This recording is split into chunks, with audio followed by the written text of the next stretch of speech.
Good morning, good afternoon, and good evening to everyone. Thank you very much for joining us today. My name is Cecile Fruman. I'm the Director for Regional Integration Engagement in South Asia at the World Bank. I'd like to welcome you to our fifth One South Asia online conversation, where we debate matters of regional cooperation and integration. Today's topic is turning the tide on marine plastics in South Asia. Now, before we begin, I want to acknowledge that these are incredibly difficult times for those of you who are joining us from South Asia. We want to send our thoughts and our prayers to you and to your loved ones as you confront this devastating wave of COVID. Please know that we stand with you and we send our sympathies. So while today's event may seem a bit removed from the COVID crisis, the conversation today will reveal how interrelated these topics actually are, since our health as humans is deeply connected to the health of the planet and animal health. This is part of a series of events where we talk about our regional integration, cooperation, engagement approach in South Asia. It has three pillars. The first is on economic connectivity, the second on reducing vulnerability from climate change and building resilience, and the last on human capital. Today's conversation touches on our second pillar. We'll be talking about environmental vulnerabilities due to marine plastic pollution and the carbon footprint generated by plastics through their life cycle. This is impacting not only our oceans, but our ecosystems, human animal health, and our livelihoods. The plastic crisis has ballooned into a problem so enormous that it's sometimes too overwhelming to actually fully grasp it. So to illustrate, let me just remind us that it's estimated that a garbage truck worth of plastic is added to our oceans every minute. This amounts to at least 8 million tons of plastic winding up in the oceans every year. In South Asia alone, the two transboundary river systems are among the top 5 most polluting in the world. These are the Indus River system that connects Afghanistan, Pakistan, and India, and the Ganga-Brahmaputra-Meghna river system that links Bhutan, Nepal, India, and Bangladesh. The Ganga catchment between India and Bangladesh is the second largest transporter of mismanaged plastic waste. It transports 120,000 tons of plastic every year. So plastic pollution is clearly a national and a transboundary problem, and we need to act now. We need to find new and innovative solutions, work with multiple stakeholders, and this requires cooperation across borders. And that will be the focus of our conversation today. So I'm very happy now to introduce our speakers. We will start with our World Bank Vice President for South Asia, Hartwig, who is a very strong advocate for tackling plastic pollution in this region. We are joined also by Shaahina Ali. She's the Director of Parley for the Oceans Maldives chapter. She's a champion of change, working with local communities to build a circular economy. Ms. Shamima Akhter is the head of corporate affairs and partnerships at Unilever, Bangladesh. And Unilever, as we'll hear, is a leading firm in rethinking plastic use in their business. Ambassador Ashraf Haidari is the Director General of the South Asia Cooperative Environment Program, known as SACEP, or SACEP, depending on who you ask. He is based in Colombo, and he is also Afghanistan's ambassador to Sri Lanka. Ambassador Prasad Kariyawasam is a former foreign secretary of Sri Lanka and someone who is very committed to regional integration and to the blue economy. So I'd like to remind you all that on the events page, you can post your questions. We've had a lot of engagement so far, a lot of good feedback and questions, but please keep them coming and we will try to address as many as we can. On the events page, we also have a poll. Over 6,000 people have already completed that poll, so it's not too late. We'll be revealing the results of the poll at the end of this event. So let me now turn to Hart for his opening remarks. Thank you very much. Over to you, Hart. Thank you very much, Cecile, and welcome to all the panelists for joining us today. As we are having this event, we are watching the developments across South Asia, and especially in India and in Nepal, and also the other countries, as the region is being hit by another wave of COVID-19. I want to assure everybody and really say that you all and your families and your loved ones are in our thoughts and prayers. We stand with our colleagues and friends and the people of South Asia. The World Bank is making every effort to support the region with medical supplies, oxygen, vaccines, and logistics to help overcome this COVID crisis. In addition to the harsh human and economic impact of the pandemic, there's actually also a link to the topic that we are going to discuss today, plastic pollution. And because there is a surge in the use of and disposal of plastic waste. Just imagine, globally, over 129 billion disposable masks and 65 billion single-use gloves are used every month. And a lot of this, if not most of it, ends up in our natural environment.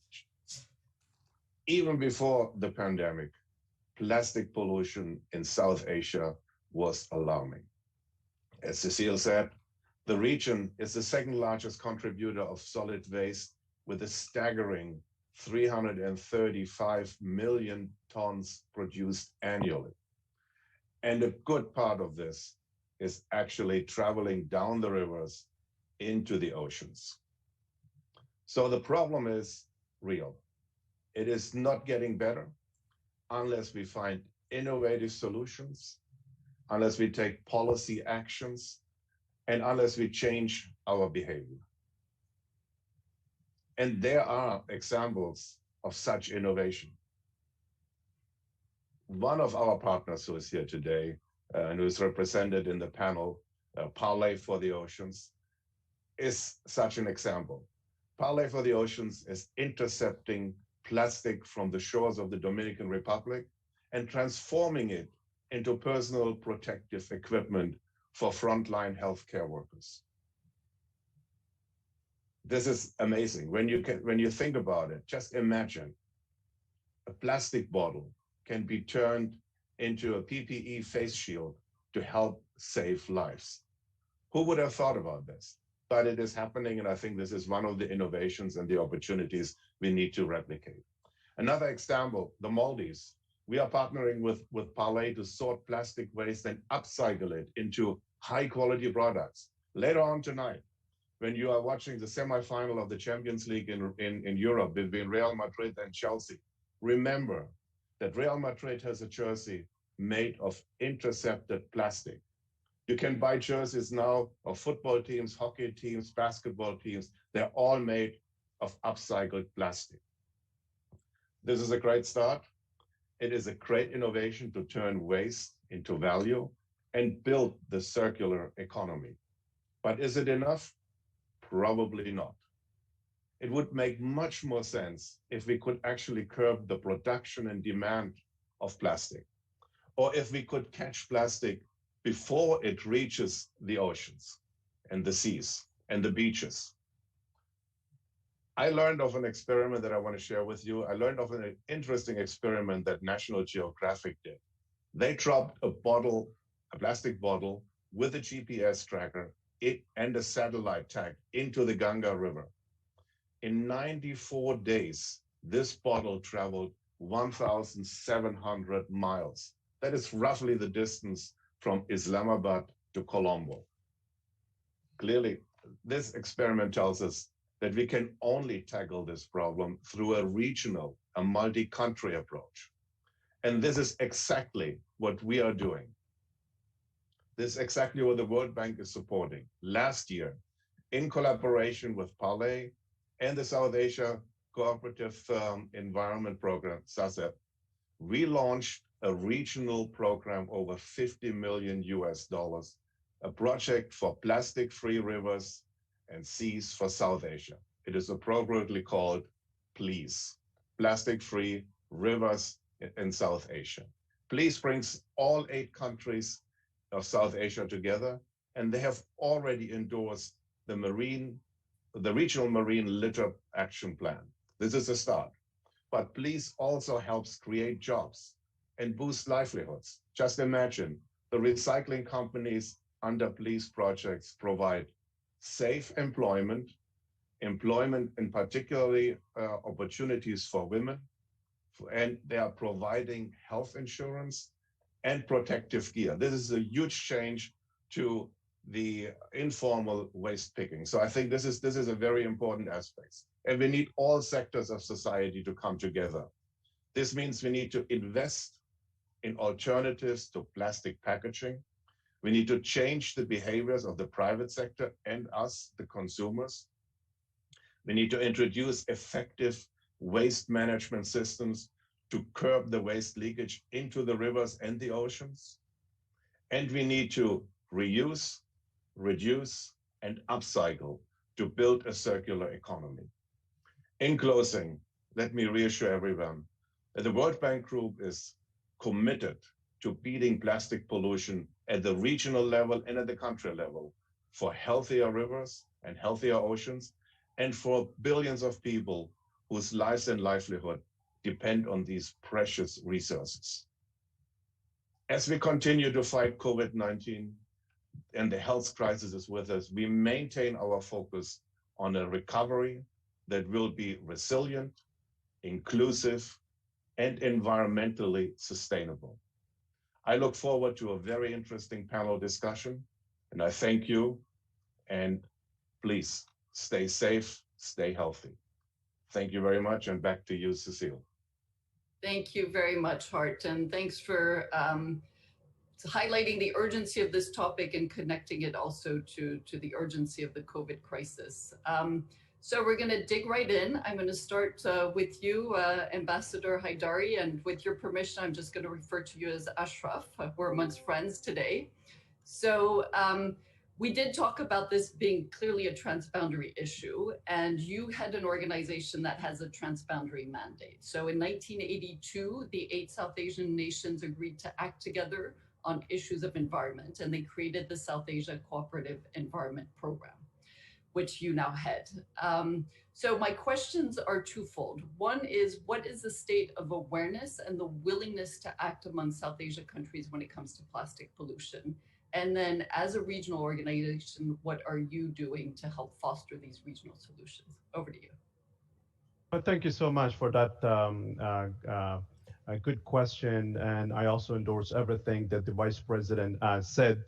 I also want to take this opportunity to extend the condolences of my colleagues here to, of course, all of Indians and all those who have been hit, unfortunately, hard by the second wave of COVID, which, as it was said, definitely needs further regional cooperation.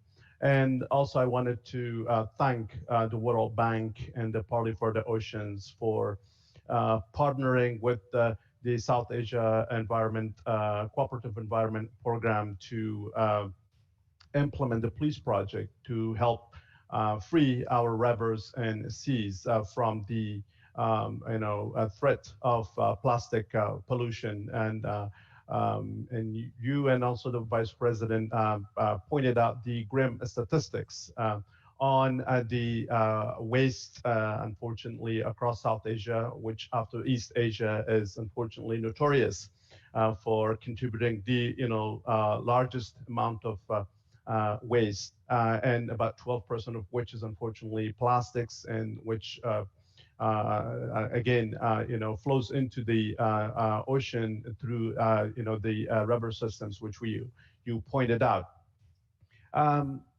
The level of awareness across South Asia, especially institutionally speaking, in institutions of the focal points or our member states, is really high. They understand that solid waste is a problem, that it unfortunately contributes to climate change and unfortunately undermines our environment. And that's why from the very beginning, they adopted a waste management action plan, which again, they reconfirmed or reaffirmed their commitment to addressing this problem in the November 2019 Governing Council meeting in Dhaka, Bangladesh, where they adopted a roadmap for waste management in South Asia to address this challenge. Also on the plastic pollution, they're quite aware, and that's why based on the initial baseline study, which has been done with the support of the World Bank, we know that there's widespread awareness of the single-use plastics, including bags and drinking bottles. And as a result, many countries and various provinces or states within our member states have banned. But unfortunately, when it comes to implementation, this is where we lack resources, unfortunately, across the region. Maybe there are some exceptions, India being one, as it has developed. It has, of course, acquired more resources to addressing the issue. But much of the rest of South Asia, unfortunately, lack adequate resources for implementing the regulatory and policy, legal, and frameworks that they have adopted, including action plans. So that's where things stand. When it comes to the public, public generally knows that climate change is happening, and it has impacted them in places like Afghanistan. Many Afghans, due to droughts caused by climate change or by flash floods and landslides, again as a result of climate change, have been displaced. So they know that this is not normal, it's happening. And also some here and there public information campaigns have happened, but when it comes to the specific harm that solid waste, especially plastic, the publics are not as aware. And here I think we should do more, on regular education, not just public information campaigns on and off, but actually, enter the issue of environment into the school curriculum from grade 1 to 12, and then upwards, even at the college, tertiary level, so that we, educate our children and youth on this challenge.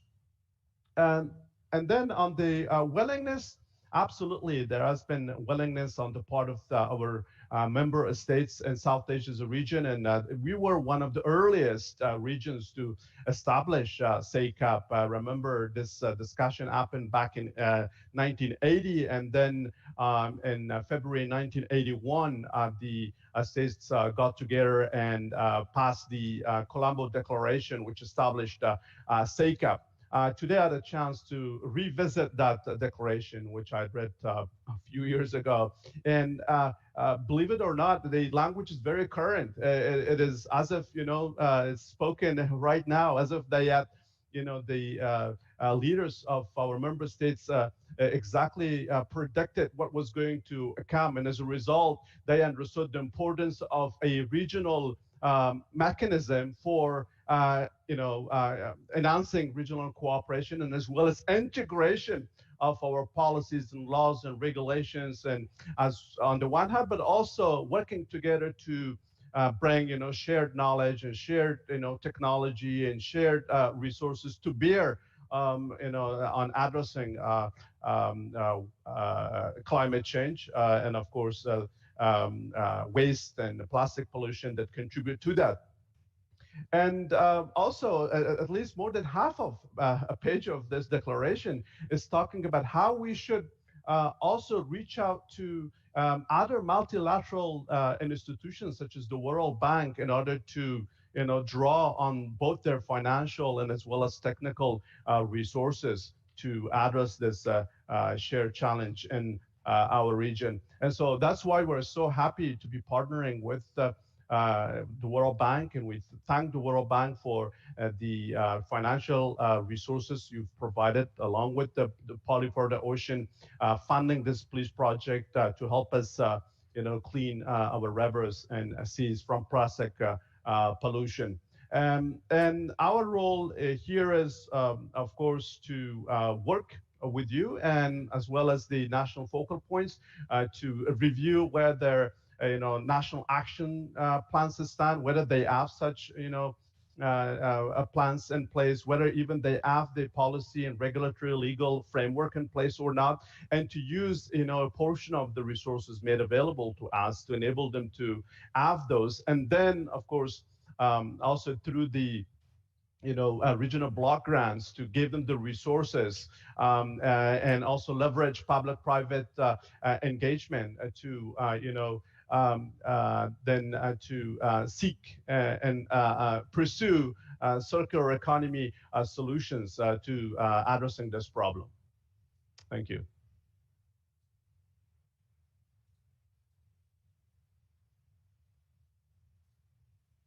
Trouble with my mute button. There we go. Thank you very much, Ashraf. So Shamima, I'm going to turn to you. And we know that all eyes are on the corporates in terms of plastics, right? Because the corporates have a really big role in terms of reducing plastic footprints. And Unilever has been taking a lead and has put out a goal to cut down on virgin plastic use in half by 2025. So can you tell us how is this being operationalized in South Asia and what's working well and where are you seeing some of the hurdles appearing? Thank you. All right. Thank you very much for giving me the platform, and it's lovely to be with you all and discuss about a challenge that is, almost bigger than COVID, I would rather say. So I will start from where Mr. Hart, the Vice President, has started, right? That this problem needs to have threefold approach: innovation, policy, change, as well as behavior change. Now, our product is used by consumers every day, right? Our product goes in Bangladesh, just to give you a perspective, that out of 10 households, 9.5 households use every day our product. So our responsibilities are also very big. But we believe that that brings us, the opportunity of influencing people, changing behavior, and ensure that the innovation that we are talking about is timely, important for the environment, as well as help people to really adopt the climate-friendly solutions. Now, coming back to Unilever, Unilever as a company globally has set out different commitments, and we are known as a company that we will first set out the commitment, not knowing that how to achieve it. That's our ambition. And for plastic, we did the same. Now, coming back to the region, if I say that, reducing plastic by half, what we call the virgin plastic, right? It's quite a big of challenge, but it's not impossible because it's bringing house in order. So how are we doing it? We are bringing a lot of innovation. And these innovations are helping us to be mindful about how we use a product like packaging material like plastic. So how we are doing it, say, for example, now in Bangladesh, we are really promoting liquid form of the product, because when it is liquid, it's condensed and the packaging size can be reduced, and we have to use less plastic. The other forms of the use is refilling, right? Sri Lanka is a great example. Our Sri Lanka business has done quite a bit of good showcasing of how refill machines can help us to reduce the use of plastic, as well as encourage people to do similar thing and demand similar thing for other companies. And number three is how we are working on this is with our suppliers, because a business like us, where we do have huge supply chain at the back end, the way we have worked in the case of human rights, right? That you have to be a supplier of ours, you have to have this kind of human rights, policy at your workplace. This is the same way we are working. We are saying that if you need to be our supplier, you have to find out alternate ways than plastic, find out better environment, friendly solutions and everything. So these are all positive, of course. But I will love to also highlight what are the challenges that we are facing, especially in Bangladesh and in other South Asian countries.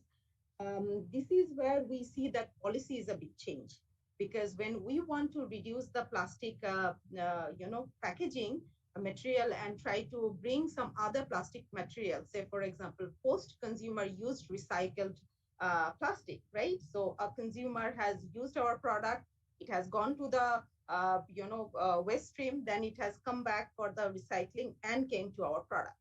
Now, this is a big challenge that our, developing countries like ours is little reluctant to adopt the policies like that recycled plastic can be used again, and it can have all the right sort of material or the quality. Now, because the concept is that if you are using a recycled plastic, it might be a bad in quality. So that kind of policy awareness is less here. And that is where we really look for organizations like SASEP or World Bank to do the right sort of advocacy with government and other policy makers, so that they help us to adopt this kind of innovation that has already happened in the developed countries. And then finally, behavior change is also a problem, to be honest, I will say, because countries like Bangladesh, we aspire to be a developed country, right? And we want to consume more. And we have a concept that, okay, the certain sort of feel heavy plastic is good. Now, saying that plastic, you have to reduce plastic as well, right? If you bring if you bring up material to us, we will refund you. It's not easy in a country like ours, where tax policies are very different. Consumer are not understanding the deposit scheme and all these things. So without consumer understanding of like how their act also important to help us to collect our own packaging material after the use, is another barrier that we are seeing, especially countries like in Bangladesh. And finally, I will say the willingness of other business, because this is a battle we cannot find by ourselves. We need to have other businesses who will be willing to take similar sort of commitment and work together, so that we can collaborative manner try to do this kind of initiative together. And unfortunately, countries like Bangladesh, multinational companies, or like responsible organizations like ours are pretty new. And they're huge informal sector. For informal sector, selling their product is more important than finding that the value of the brand as well as future sustainability, environmental sustainability. So these are a couple of challenges which are, of course, posing a risk for us to collect our plastic back. But however, we know that we are a big organization. Our responsibilities are a lot higher. So even before the policies coming in, we have taken our commitment, and we are ensuring that by 2025, we fulfill all our commitment, not only globally, but also regionally as well as in country level. Over to you, Cecile. Thank you very much, Shamima. So some progress and still much to do, but thanks for laying out the agenda so clearly for us. Shaahina, I'm going to turn to you to speak a bit about your work in the Maldives. So Maldives, as we all know, is at the front lines of climate change and fighting plastic pollution. It's a country that's been very active in this space. And I'd like to understand from you, as a grassroots organization, how do you operate? And then what have been your successes and challenges at the country level, but also in terms of influencing at the regional level? Over to you, Shaahina. Hi, good morning and good afternoon, good evening. Thank you very much for the opportunity and a chance to actually highlight the issue of the oceans. Whether it is plastic pollution or climate change, it is the oceans we are talking about. And Maldives is a symbol for the oceans. And it's, I think, one of the top brands to highlight and to speak and visualize the whole issue. Whether it is climate change or whether it is plastic pollution, the visuals coming out of Maldives is one of the strongest. And it speaks to you in a way that, everybody globally will use an image. It's such strong imagery of the issue that we can, Maldives shows you. The pandemic, of course, has taken a step here. We are also in a lockdown again. We have a wave, and our neighbors are having, huge problems with the pandemic. And it is definitely one of the biggest deterrents and one of the biggest, actually, challenges we are having to work and speak about the environment as well. On one side, it is an environmental issue because our environment is such that it is populations. We have our lifestyle is so commune driven and We have no way of escaping anything such as a pandemic like COVID. But yes, grassroots organization, we are a local organization. We are a little bit more than a grassroots organization right now. In defining terms, we are Parley for the Oceans local chapter. So what I find is that Parley for the Oceans has given us a local group of people or passion, has supported and fueled the passion to create this blueprint that is workable. And with this blueprint, we have proven to the organizations such as World Bank to collaborate, and we can actually solve the problem, because we have addressed the urgency, we have addressed the issue, we have also innovated a solution for temporary and a solution for long term, because Parley has put a very simple strategy into the whole system, or the whole working program is based on a strategy called the AIR strategy. The A stands for avoid plastics, or avoid fossil fuel, avoid all bad, things that harms the planet. And that's very easy to, and it speaks to you. We can always convince ourselves what can we avoid, what can we, what can we do, or what can we, whether we have a choice to also choose products, whether it is a Unilever recycled product or whether it is a virgin plastic product from Unilever itself. So we are giving consumer the chance to avoid as much as possible. And intercept, the I stands for intercept. If you must use it, let us dispose it responsibly.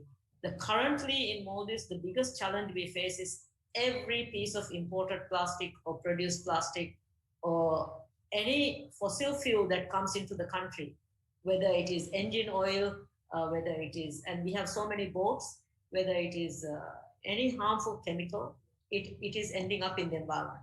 We don't have a waste management as yet, in spite of all the efforts that the global organizations such as World Bank, ADB, all these countries are putting in. We still have not have a back-end solution. We have been pushing the community and we have been pushing the population to change, but we have never given them a back-end solution. So we are calling Parley's air strategy avoid intercept. We can intercept it, but there's no way a cleanup and intercepted plastic can be recycled here. Nor is there any way we can get rid of it responsibly, with a minimum footprint on the environment. So what we do is Parley has actually gone beyond taking everything we have collected in the Maldives through our program, through the AR program, and sending it out. And the shipping cost, we know it's a big footprint, but we still don't have a solution here. We need it to go. And this is another challenge, because the whole globe is feeling this challenge. And they're putting green walls, and we cannot, there will very soon be a cut-off line for us also to send this plastic out for recycling, because recycling is not a solution. It's just a band-aid. It cannot be, taken as this perfect solution for plastics. Then comes the R. R is the redesign. We need to redesign the material. We need to redesign our footprint. We need to redesign everything that we are doing. Even projects, we need to redesign how we are addressing these projects, especially big organizations with bilateral aid like World Bank and the government of Maldives. The templates, are based on very old systems. It does not address the urgency. It does address, it has given solutions. For example, there's a huge, in the next 3-4 years, we will have a waste management, probably, a waste management center that will handle a large percent of the waste near the Malay and the central area. But it is going to come 3 years later. We still need to find solution sooner, and we need to have, we need to prioritize. We need to revisit the projects and see what we can do immediately as a solution. What can we address currently? And we need smaller solutions while they build the main center. We need smaller immediate solutions in these islands, because the islands, we have changed. The Maldives have changed. I remember, in my lifetime, I remember that we never see plastic on the beach. If we go on to an island and we see a piece of plastic, as kids, we fight for it because it's a novelty item. It's a toy that we have never seen. And this is such a short period. We see this massive amount of plastics. We are being overwhelmed. If we do a beach cleanup, we cannot clean the beach because the non-recyclable plastics goes in to be burnt immediately. If it is on the beach, it stays for a while. We can clean it up later. So beach cleanups, though it is a very nice, engaging activity, it really breaks my heart to see all this clean non-recyclables going into the burn. And every island in the Maldives, 24/7, we have been burning everything from textiles to medical waste. And medical waste is incinerated, some of the waste, but most of the waste is burned, and it's near a beach. Either way, it ends up in the ocean, whether it is through the ground or whether it is direct. So we work, and our biggest strength and our biggest success is that what we have done differently than many of the projects is we have directly reached the communities. We have tried to communicate, we have taken all the gadgets and all the YouTubes and all the social media, and we have gone directly into communities and targeted different levels within the community, and we have spoken to them on a basis that we try to connect them to the reality. We use health as mothers, parents. We go to the school, we change the kids' mentality, we tell them about the air strategy and what they can do, what plastic is doing. We use plastic as a symbol of change, how we can change, because going from a harmful product to a more sustainable product. So Parley has been able to actually get the trust of many of the people. We have got people on board, we have gained the trust, we have also given them a back-end solution. No matter how small it is, we have managed to give a back-end solution that at least the plastics they give to us is disposed responsibly. And it is becoming this, it's an expensive, it is a huge challenge to get all this to Mali. Logistically, we are very challenged. To bring the plastic from a small island with a small population cost us a lot. But we have managed to do this with partnerships, and our strength is the partnerships we have made. And our strength that is going to put this to the next level is the partnership with World Bank and the similar organizations that does government bilateral projects, and where the priorities can be streamlined and we can revisit this and we can put the funding into the right place. And we are very happy that the urgency is seen, and I'm thankful that the World Bank has, they have taken the time, but they are finally on the same page as us, and the urgency of this issue. This dialogue is already a proof that we are there together. Thank you very much, Shaahina. So you talked about partnerships, and I think that's a good segue now to Prasad, where we've clearly demonstrated in this conversation that this is a transboundary issue and it requires partnerships amongst nations in South Asia. So Prasad, as a former official of government, can you tell us a bit about the role of government at the national level, but also at the regional level? Over to you. Thank you, Cecile. First of all, let me stand in solidarity with everybody in South Asia at this time of trial with regard to COVID pandemic. And also I want to thank World Bank for having this webinar on this very timely topic, which is really impacting our region in big time. Let me now address the question. Due to expansion in education and ever-expanding media and social media outreach, the public in our part of the world, even the poor, are now better informed. Therefore, political leaders and government officials have greater opportunities to mobilize the public and give leadership to causes that transcend narrow political compulsions and have the potential for wider public support. In my view, preventing plastic pollution is one such popular cause, and officials could easily give leadership to it and showcase even a small success as an example to emulate and for encouraging further action. For example, I recall my own experience. When I was Foreign Secretary, I noticed that at meetings in my conference room, plastic water bottles were kept on the table as a routine meeting facility. Then, as a contribution to mitigate plastic pollution, I took action to replace plastic bottles with reusable glass bottles, which of course were slightly more expensive and little more cumbersome for the support staff to replenish than just use and throw plastic bottles. But this measure even provided an ambience of a quality classical setting at meetings. Of course, there was this slight cost escalation to manage.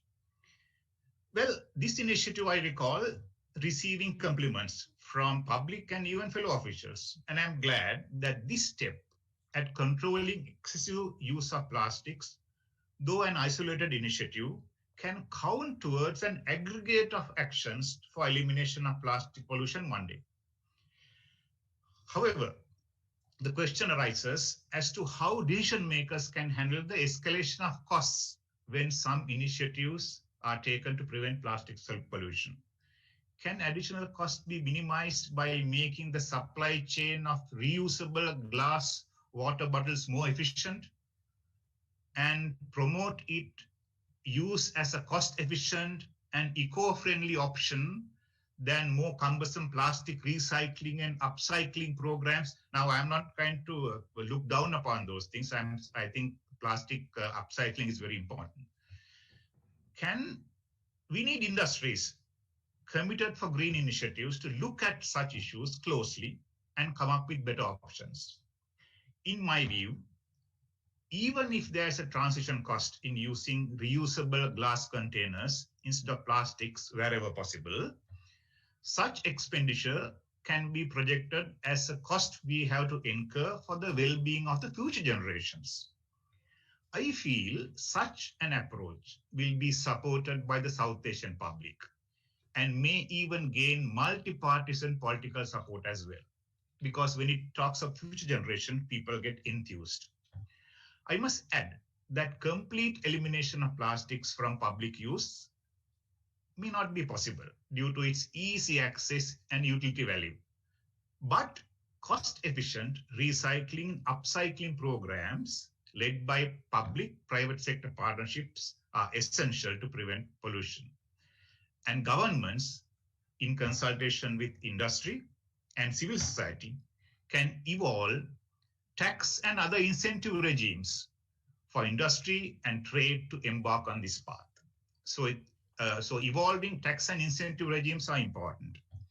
Let me now say a few words about Sri Lanka's experience and efforts in control of plastic pollution. High literacy rate enjoyed by Sri Lankans usually enable mobilizing public for good causes, especially for those that improve health. This makes it easy for officials and leaders to take bold initiatives. For instance, just a few years back, biodegradable shopping bags were made compulsory with public support. And despite the slight cost escalation, the initial reluctance of the industry as well to invest extra funds for this transition, it happened. Just last month, the government, under the patronage of President, initiated a project called Surakimu Ganga, a project to protect and clean rivers. This initiative is in line with I think it was mentioned by Hart, it's in line with the Plastic-Free Rivers and Seas program of the World Bank and SASEP, and aims at cleaning and conserving Sri Lanka's entire river system, consisting of 103 rivers, which is a substantial number of hinterland water arteries for an island of only size of 65,000 square kilometers. This year, government has also allocated more funds for protecting the environment, especially for forest conservation and mitigating human-elephant conflict, which are popular programs among public, just like elimination of plastic waste. Now, let me look at the regional level. At the regional level, given the transboundary and pan-regional nature of plastic pollution, given its direct impact on the well-being of the people of the region, in my view, the issue must become a topic of discussion at regional fora such as SAARC, BIMSTEC, IORA as well. It is time that this challenge is discussed on the basis that peaceful, harmonious, and healthy Indian Ocean, which is connected to all the river systems in the region, can protect, feed, and connect all the people in the South Asian region. And plastic pollution requires a regional approach, not only due to transboundary polluting nature of plastics, but due to its economic dimension arising out of the impact on the industry and trade region-wide. For instance, stringent regulations on plastic use and plastic industry in one country can provide an undue advantage to industry elsewhere in the region if such regulations are not applied as a region-wise industry standard. Therefore, developing regionally applicable norms and standards in addition to adopting each other's best practices are essential for sustainable success in mitigating and eliminating plastic pollution. Now, in this context, I'm going to make a bold suggestion now. I would suggest that regional organizations, in particular SACEP, endeavor to develop a regional code of conduct for preventing plastic pollution. I'm repeating, a regional code of conduct for preventing plastic pollution. A set of common norms and standards, perhaps more normative than legally binding, for handling plastics and its waste can not only inspire regional integration of best practices, but can become a step towards greater integration of economies in the region as well. In fact, a South Asian code of conduct for preventing plastic pollution can create a level playing field for the production, distribution, and disposal and innovation for plastic industry and trade. And for civil society and international stakeholders like World Bank, such a code of conduct can become enabling guide for assisting governments and the private sector in the region for taking bold initiatives, even more bold initiatives that are cost effective and sustainable in the long term. Though a challenging prospect, this will be a win-win for all. Thank you. Thank you very much, Prasad. So I do have a few more questions for speakers, and then we will turn to audience questions. So please keep your questions coming. And I will ask our speakers to keep your responses short so we can entertain those questions. So Shamima, back to you. What we've heard from this conversation is that this really does require partnerships, and it requires a multi-stakeholder approach and a hands-on deck approach. So what is Unilever doing to strengthen these partnerships, and how are you also helping bring other private sector players along? Thank you very much.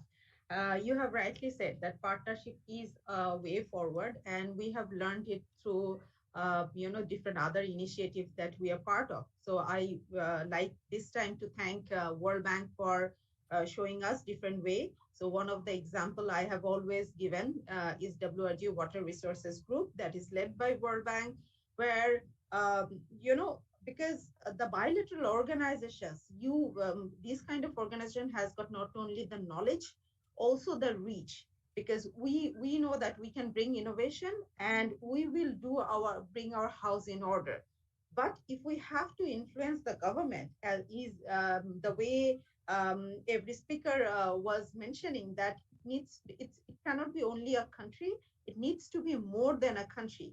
That's where we need this kind of partnership with World Bank, IFC, UN organization, and other regional organizations. What is the role that we play in these partnerships, right? Or this kind of multi-stakeholder partnership? Of course, we bring our knowledge from all over the world, and we want to know that how can this knowledge be applicable for the country as well as in the region. But at the same time, we understand that we are not only doing it for our own self. Of course, consumer health and consumers' demand both are involved with all the policy discussion.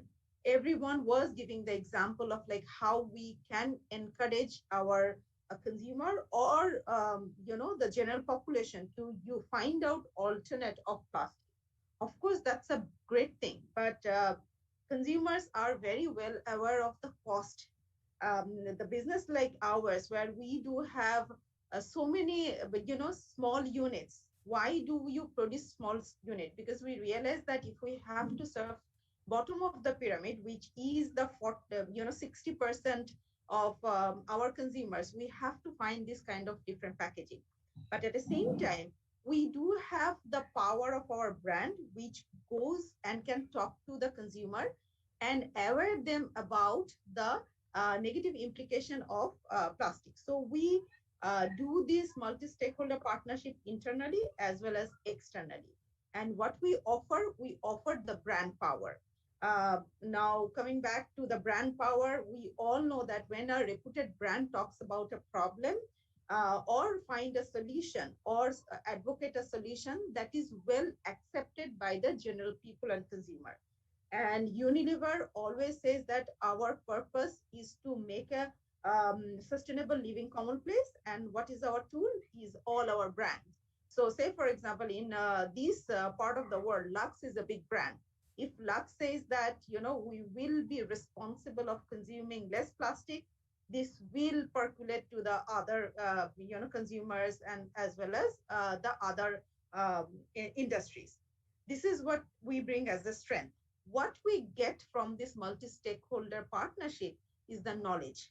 So Mr. Ambassador Ashraf was mentioning that he was reading different sort of, baseline studies. So few days back, World Bank in Bangladesh has announced the baseline study in Bangladesh for the first, I think after 2014, this was the baseline that has been done on the plastic in Bangladesh.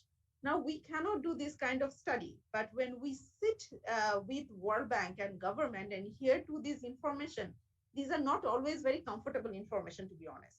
I'm sure we see the packaging, the pictures of our packaging lying on the, sea beach, and we don't feel comfortable. But our partners, our stakeholders, like World Bank, shows us saying that this is the true factor. And this knowledge, when we take this knowledge from an organization like World Bank or any other knowledge partner, that helps us to understand that the problem, the way we are seeing, may be even a lot bigger when it is seen from a large scale. So this is what we get from the multi-stakeholder forum. Third is exactly this, the conversation we are having today. So again, in Bangladesh, World Bank is doing a similar program with the Department of Environment, where over last 2 years, World Bank is having multiple series of conversation. In fact, today morning, we have had 4th national workshop on plastic roadmap in Bangladesh. And there, what World Bank has done, they brought other country examples, right? What is working in other countries? What can be a good model for Bangladesh to adopt? EPR, EPR is a very important policy, but now it is very easy to say we will adopt EPR.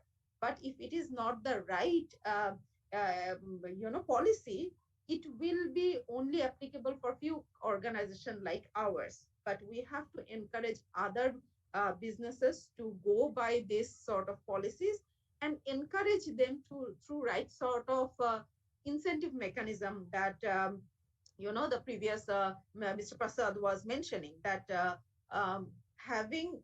designing a right sort of incentive is very important for stakeholder.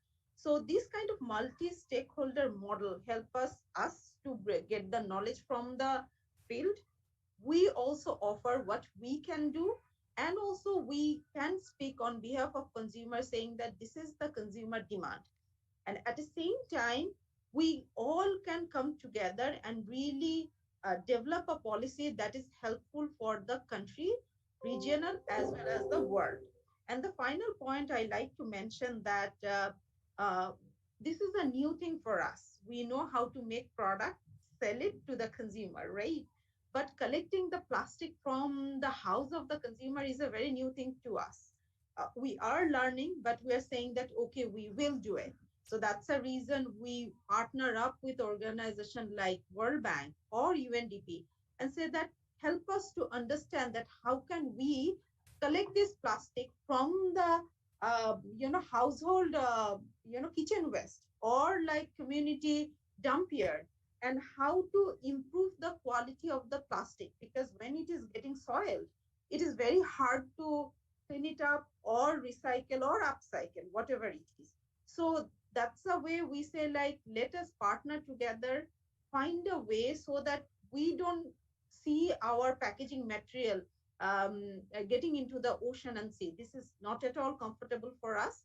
That's the reason we always participate this kind of multi-stakeholder conversation, offer our solution, get knowledge from the knowledgeable organization, as well as we raise our hand saying that we want to do pilot, we want to do experiment. Of course, we know that experimentation will have some sort of cost, but we are happy to do it. But at the same time, I humbly like to request, everyone to remember that when we're doing good things, it is important to acknowledge us as a good partner, right? And say like, because encouragement always helps, be it an individual, human being, society, or even government. So those organizations who are doing the right thing, if acknowledgement comes, then the other industries. So the Cecile, you were asking that what are we doing to encourage the other, businesses to adopt it. So when the encouragement comes, they also want to adopt the good practices and behavior. And finally, as we said, that we follow the same principle that if we are taking a policy, that policy needs to be implemented for all our partners. So whoever is in our supply chain, they have to abide by the same policy like ours. Also, we always share our knowledge with other stakeholders and other businesses to encourage, because we know that we will not be able to solve this problem by ourselves. So we are always this kind of platform to hear and to share our side of the story. Over to you, Cecile. Thank you. Thank you very much, Shamima. And I'm going to turn to you, Shaahina, with one of our questions coming in from the audience. So this is from Sud Notial, who says, hello, I'm from Goa, India. Water bodies are being cleaned through various initiatives, but what happens next? Are there any regulatory frameworks for implementing structural and non-structural measures to prevent future pollution of the clean water bodies?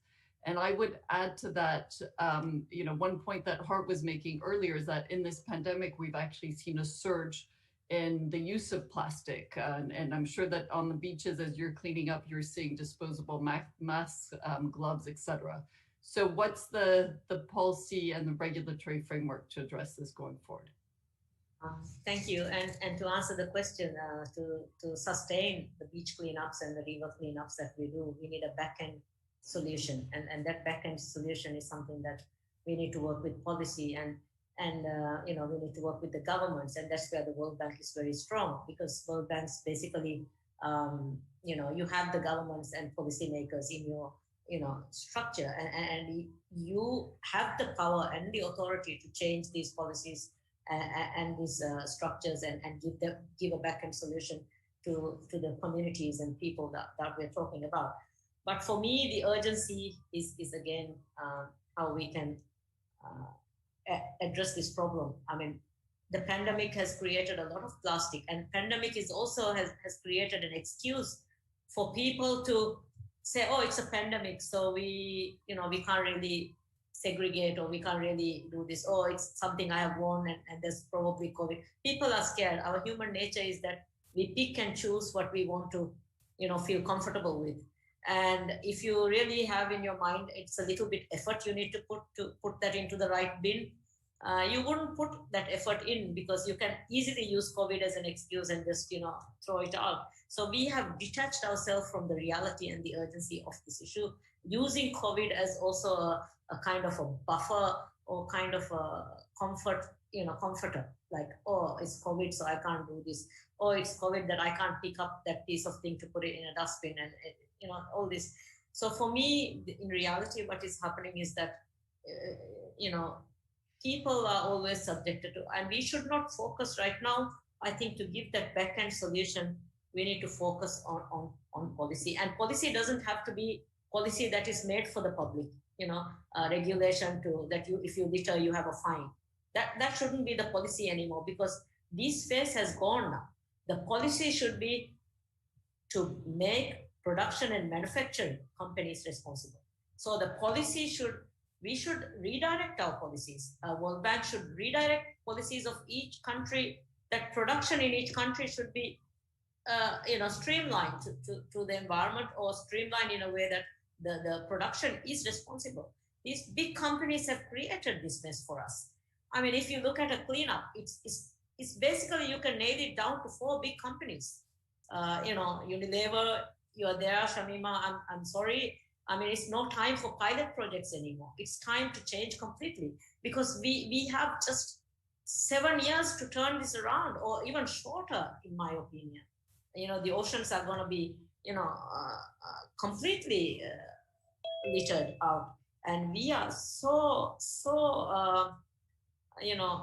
unreal to say we still want a pilot project and you will support. You are a mega company, you're a multi-billion-dollar company, and you should, and companies like yours, targeting one company, please excuse me but companies such as Unilever, Coca-Cola, Nestle, all these big companies should now stop doing pilot projects and stop actually greenwashing by saying we are going to do recycle. Recycling is a band-aid. And you guys have that finances, you guys have that collaboration capacity, you guys if you put your resources together, you all have that capacity and the power to change this all litter issues and policies that the governments are making, here to address in smaller populations like Maldives, and challenge countries like Maldives. So it is very unfair right now at 2021 for us to say we'll run a pilot project, because we know more, we have the science behind us,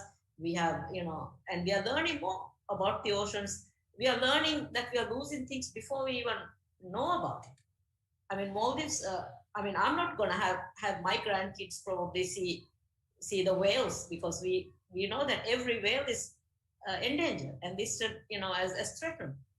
And it is main cause of biodiversity loss globally, plastic.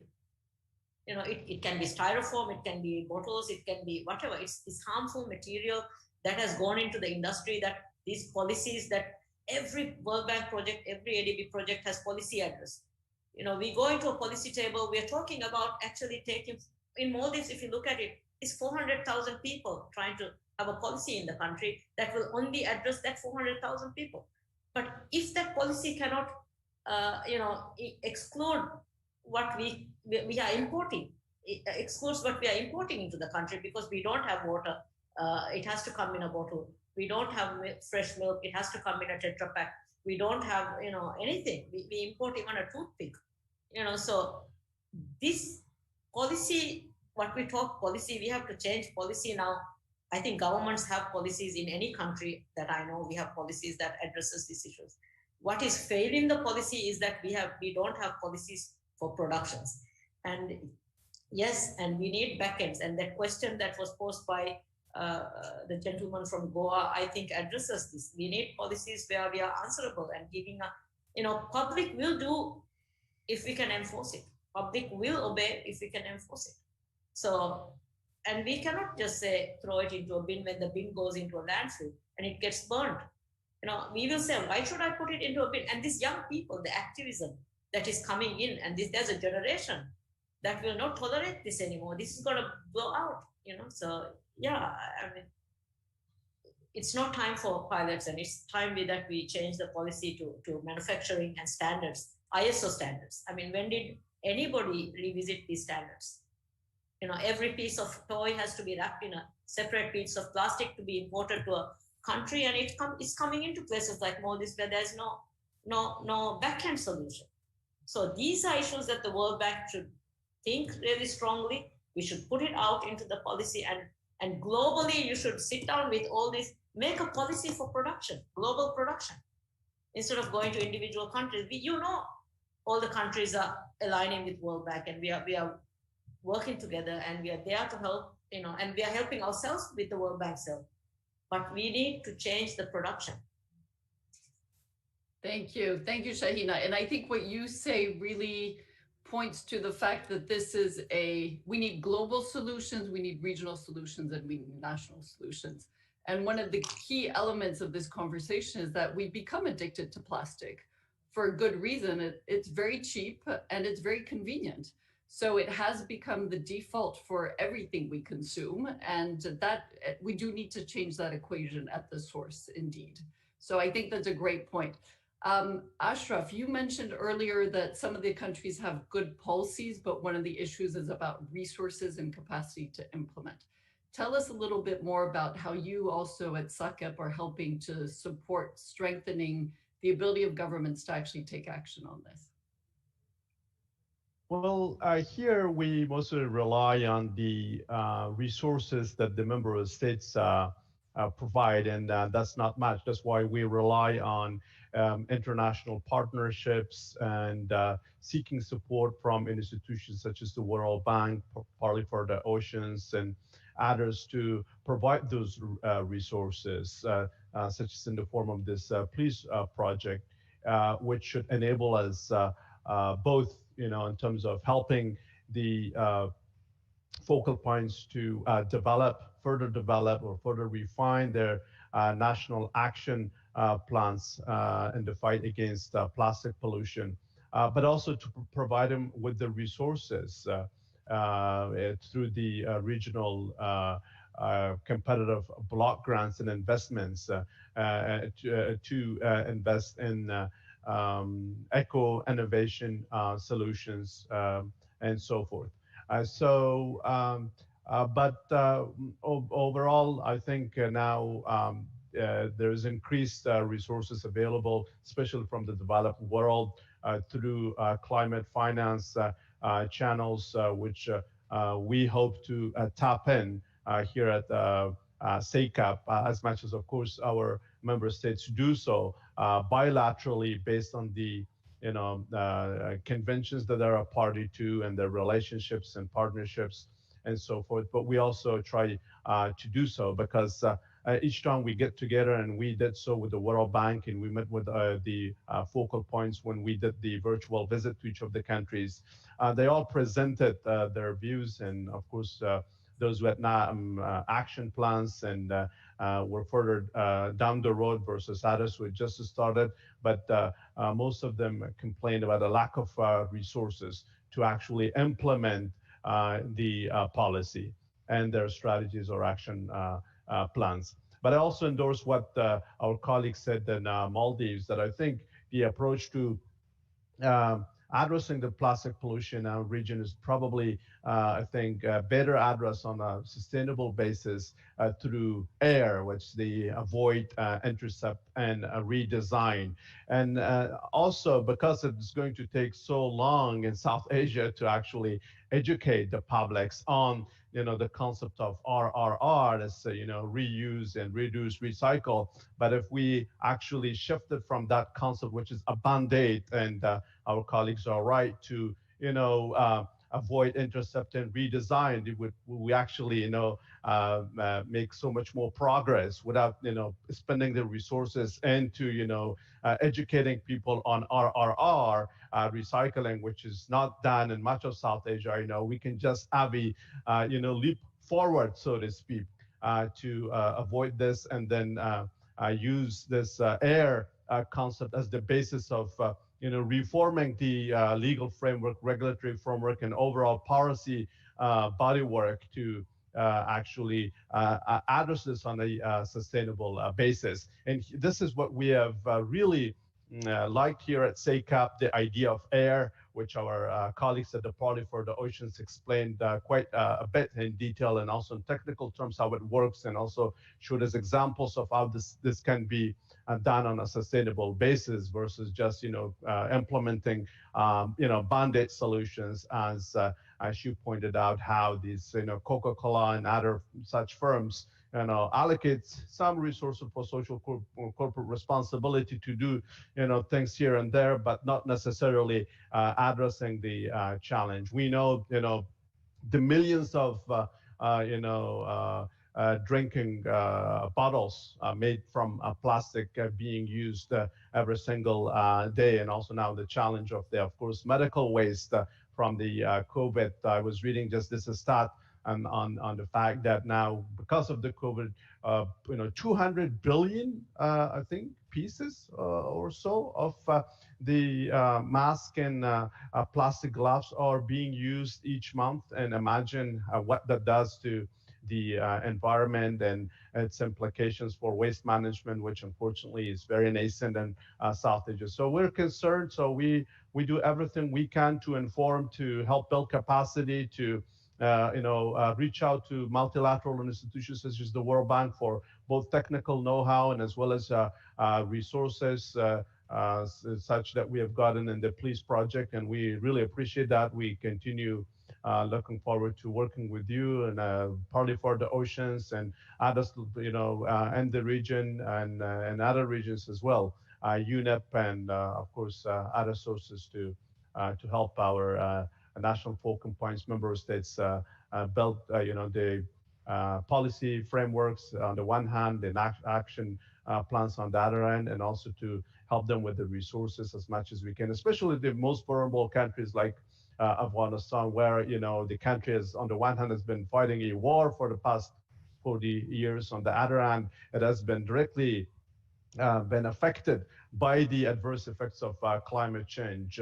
Like I pointed out, these old IDPs where, they have really, in terms of human and protective security, they have nothing but to rely, unfortunately, to whatever, sources of income. And in most cases, it comes from, unfortunately, extremist and terrorist networks. So at the end of the day, this climate change issue, and to which, of course, plastic pollution contributes, is also a hard security matter in contexts like Afghanistan. So we are not just, caring about environment, but also the impact in terms of, human lives that are lost in, the conflicts such as that in Afghanistan. Thank you. Thank you, Ashraf. So Prasad, a question from our audience. So this is from Raj, who says that given plastic pollution issues and impacts are transboundary in nature, how can sub-regional and regional trade and economic cooperation mechanisms play a role in supporting with this issue? So I think that builds on what you said earlier. And I would also add, how can these mechanisms play a role in the post-COVID recovery, where we're all talking about ensuring that we build back better and that we ensure a green and a blue recovery? So what would your views be on that? Well, the first, to answer the question, that I think, as like every speaker has mentioned, it is essential that we have to work regionally. We have to develop regional standards, regional norms, and who will do it is the question. But unless and then in that we have to build incentives for the industry, and through tax and other incentives. So that's and then trade. So we need to have a level playing field. Otherwise, what will happen is the competition to provide service in terms of plastic tools. There will be leakage. So I fully agree that we need to do something. We need to sit down on this subject and look at it from a very not doing this ad hoc work, but do something that will long term. Let me address the other issue that you mentioned about this blue economy, and as we build back better, how can we take bold initiatives, for instance. Obviously, humans, when humans are faced with adversity, there's an opportunity to make changes for betterment of human lives. And ongoing COVID pandemic provides governments and international organizations the space and opportunity to take the lead with bold initiatives at country-specific levels and at regional collective levels. Now, Sri Lanka, in fact, already announced one such bold initiative, not maybe directly connected, but it is something environment-friendly. I want to mention that. President has decided to ban all imports of chemical fertilizer with a view to encouraging the use of locally made compost fertilizer for farming to popularize organic food production countrywide. Timing of this initiative at this juncture will make the farmers to bear the impact of this change and provide the public with an expectation of having healthier food in time to come. And no doubt, this initiative will also mitigate plastic pollution due to a decrease in use of plastic packaging. So its timing is, I think, is done in a build back better context. During the ongoing COVID pandemic, our environment might have made some gains in terms of reduction in carbon footprint and improved air and surface water quality. However, there has been an unprecedented need and therefore massive consumption of and release of single-use plastic products since the coronavirus outbreak, it was mentioned. An enormous amount of single-use plastic waste has been generated globally, and current worldwide estimate daily generated single-use PPP is 1.6 million tons, 1.6 billion tons a day. This is only for PPP. So this is capable of making worse the existing plastic pollution problems.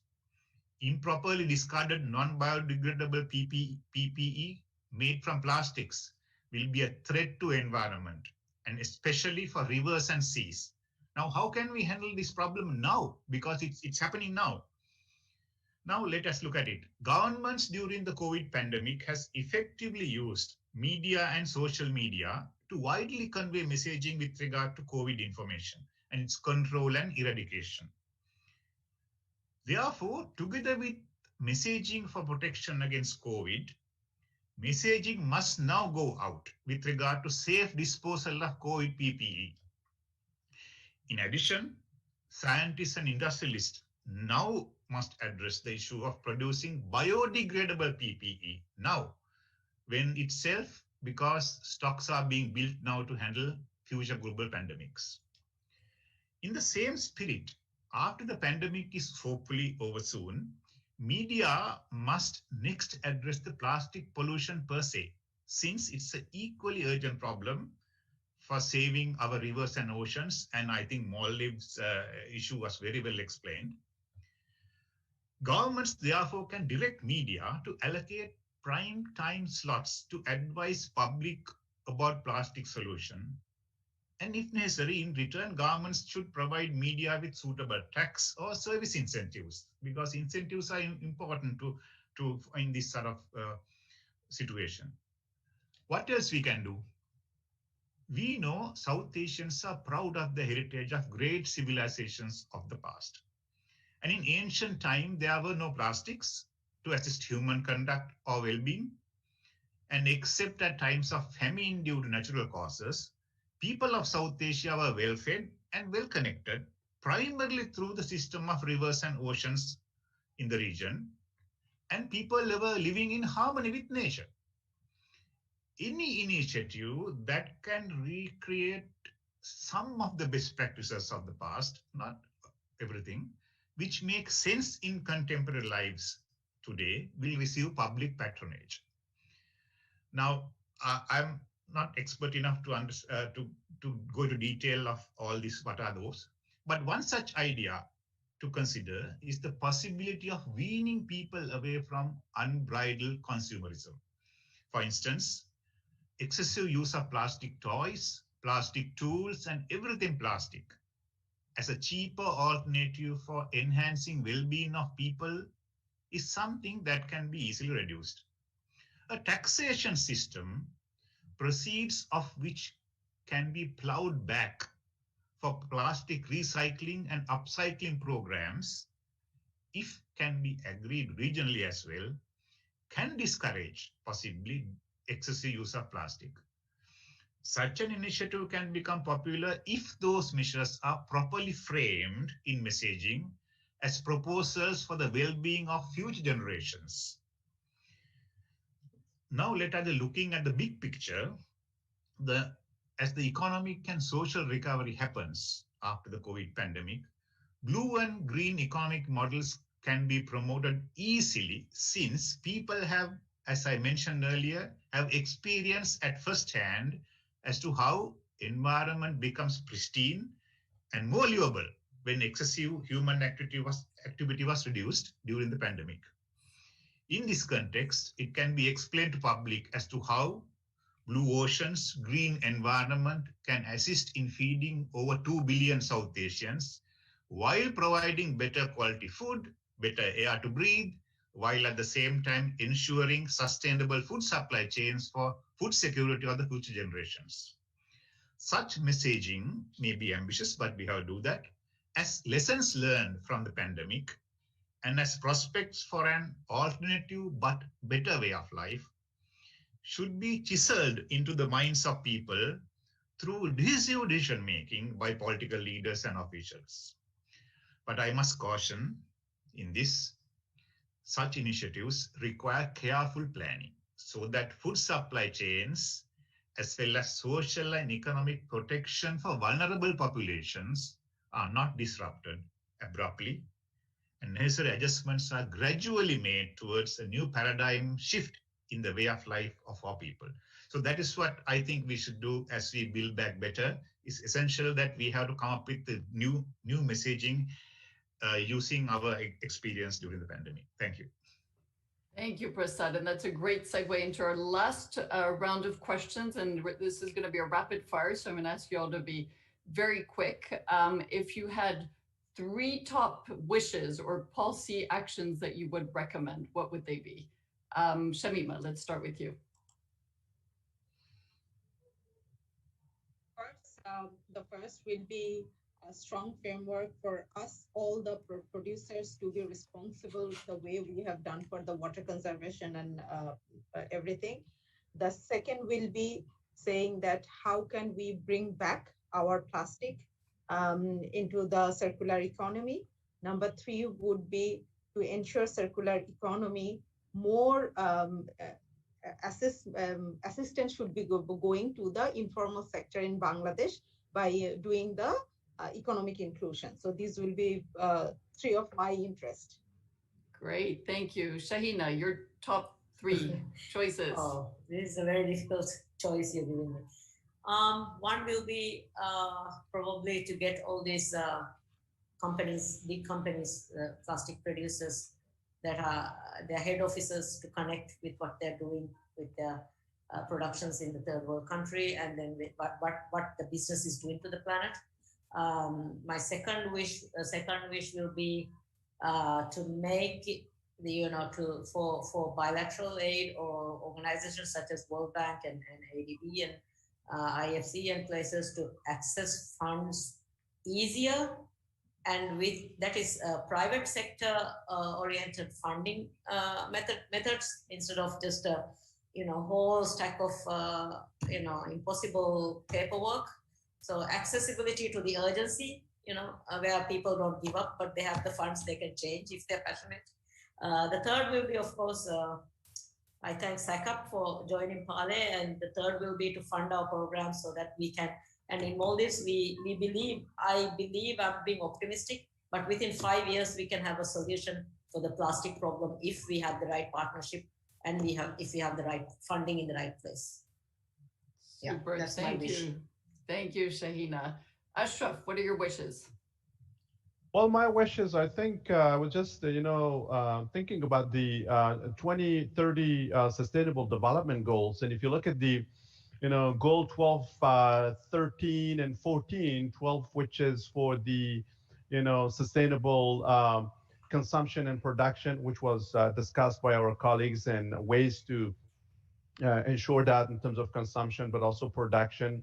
And then here, of course, leveraging public-private engagement effectively on a sustainable basis. And then on, of course, goal 13, which is climate action. Here again, of course, the developed world doing more, to help the developing and less developed, and also special cases where least developed and conflict countries to address this challenge, because on the one hand, they are emitters and polluters in a big way, simply because the policies and frameworks are not there, the resources are absolutely not there, because so much of that is dedicated to security, defense, hard security issues, not much for human security as affected and impacted by climate change, and of course including plastic pollution.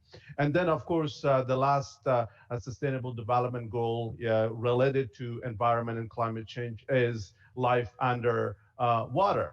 And how to work with the countries on the one hand, but also regionally and multilaterally to enable them to make progress towards that goal and to deliver the results that we all seek on all three goals in an integrated manner. Because at the end of the day, sustainable development, right, as you said, and as well as the vice president said at the beginning, cannot be accomplished without addressing the problem of climate change. And that's why we are happy here at SACEP that the World Bank has increasingly included addressing this issue within your sustainable development agenda.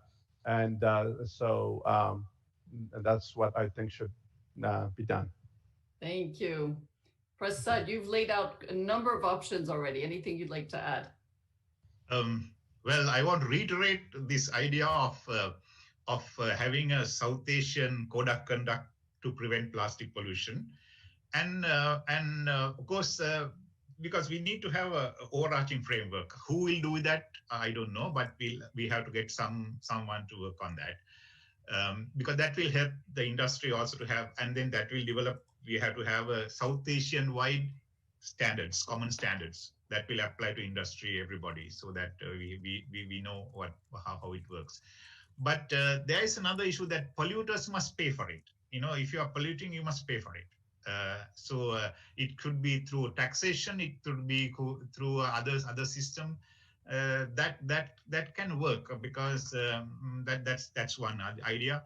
The second, the most important thing for me is to make the public to adopt a culture of less consumerism, because I feel that consumerism is going out of hand, not only in the world, even in our countries. Like, the lifestyles are going, we are having too much of everything. When we can handle with one, we have three, there's no need for that.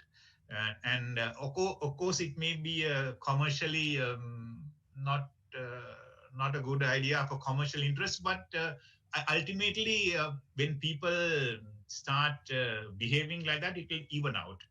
And then the industry will diversify their production base rather than offering the same thing more. You will have different products, different for different thing, different.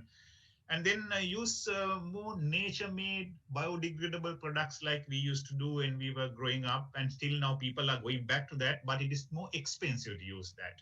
So how do we make those biodegradable nature-made products like Bangladesh has jute bags rather than, why aren't we using jute bags rather than using plastic bags? It is not difficult, but so change of lifestyle, which can be done with media and with wider consultation with civil society. Once again, I want to thank World Bank for this initiative. This is a problem we have to settle in South Asia very quickly. Time is running out on us. Absolutely. Thank you very much, Prasad. So time is running out on our event also. So I'm going to try to wrap it up. First of all, thanking you all very, very much. And I think that we heard some key messages come through loud and clear, right? The first is a sense of urgency. We must act now. The problem's only gotten worse this past year, and it does require urgent action. For that, I think we spoke a lot about public awareness and continuing to support the public and all the key stakeholders with the knowledge and the messages they need to take action. This is a all hands on deck approach. It requires multi-stakeholder platforms. It requires governments, companies, civil society, local governments, national levels, regional and global to come together. I think, for me, one of the big takeaways is that we have to really look at plastic in its whole life cycle, from the source, the production of plastic, and that's really where the economics come in, where plastic is so cheap, to how then it's being used by large corporations and packaging, how then it's being used in the households, and then the vexing problem that we have around waste management, and ultimately why it's ending up in our oceans. And we do need to move towards a circular economy where plastic is no longer waste, but it can become of value to society and also value to the planet ultimately. So I think this has been just a fascinating conversation. I do want, before we close, to share the results of our poll. So I think we've had about 6,000 people who've taken the poll through our social media. And we asked 4 questions, and the one that got the most votes is, so this was, again, we asked them, what do you think is most important? 34% of respondents said we need innovative approaches to avoid, intercept, and redesign plastic. So I think, again, a shout out to Parley for putting air out. I think it is something that we can all subscribe to, and our audience clearly does too. Following that was 25% people said we need policies that encourage companies to identify alternatives to plastic packaging. So it really is about weaning ourselves off this plastic addiction. The 4th is we need regional and national laws and policies to curb excess plastic use with 22%. And then finally, public awareness and consumer behavioral change campaigns, 19%. So with that, let me just remind our audience that this event has been recorded. You can share it with your friends. We do want to get lots of people to view this because it is part of an effort really to raise the awareness around this burning platform and this very urgent need to act. You will find more information on our onesoutheasia.org website. We will have the event recording there and more information on plastics, pollution, ocean plastics. So we will meet again in about 2 months for our next webinar. And until then, I do hope that everyone does stay safe. And again, our thoughts are with all of our friends, our colleagues in South Asia. And we hope that everyone remains healthy, safe, and that together we can overcome the COVID pandemic and we can certainly overcome the plastics pandemic. Thank you all very, very much. Be well, and we'll see you soon. Thank you. Bye-bye, everyone. Bye.